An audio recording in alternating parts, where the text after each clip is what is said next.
So first we're going to start by washing our cranberries. I'm just going to do this in a colander, and it's just so I can pick out any debris or any berries that may be overripe. You want to take those out because it can add bitterness to the rest of the batch. So that's what I'm doing here. And I had 5 12-ounce bags. They were $1 each, and for $5 I got over 1.5 gallons of juice. So it's a really good savings. And last year, remember, they were actually 50 cents after the season. So I will be going back probably to do 3 more batches of this.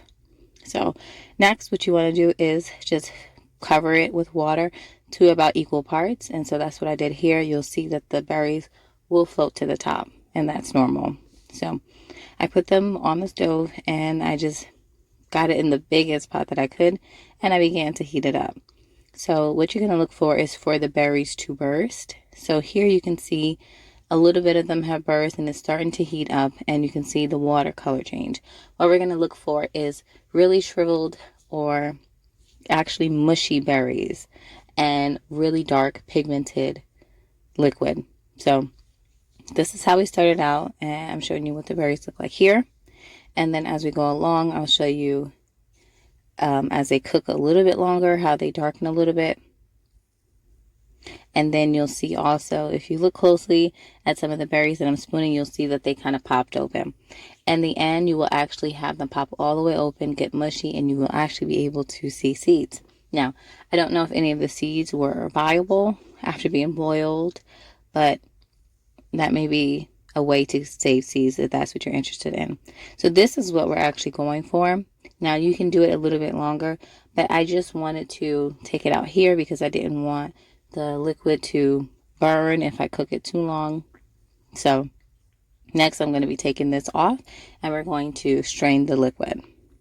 So I went ahead and prepped the jars. I did 6 of the pint jars and 3 of the quart jars. And I just did this because I had 6 left in a pack and 3 of my own jars that I had. I like to keep my wide mouths. So I heated up the water from my canner as well. That's what I do to give it some time because it usually will take longer. Not with the steam canner, but with water bath canning, you definitely want to do it that way. And so here I'm going to strain the liquid. Now, in the description, I'm going to link 2 different ways to do this juice. I chose the easiest way, which is just to do equal parts water and then strain it out.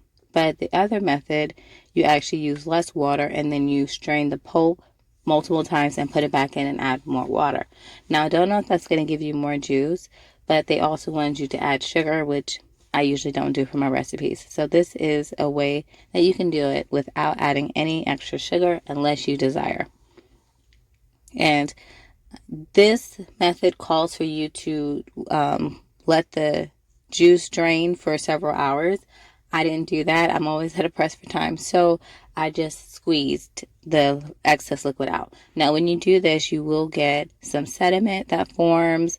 With canning, it's about presentation as well, but we're just going to drink this up. We don't care. And so I have some of the pulp and the bits left, and what I squeeze, I'll just put back. This is just when I ladle the berries out of here. It got really tedious. My arm was hurting, so that's what I did.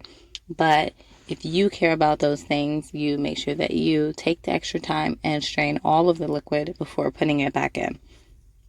And so this is what they look like. Now, when you have the sediment, it usually will be at the end. It's the heaviest, so you can actually lose a lot of it that way.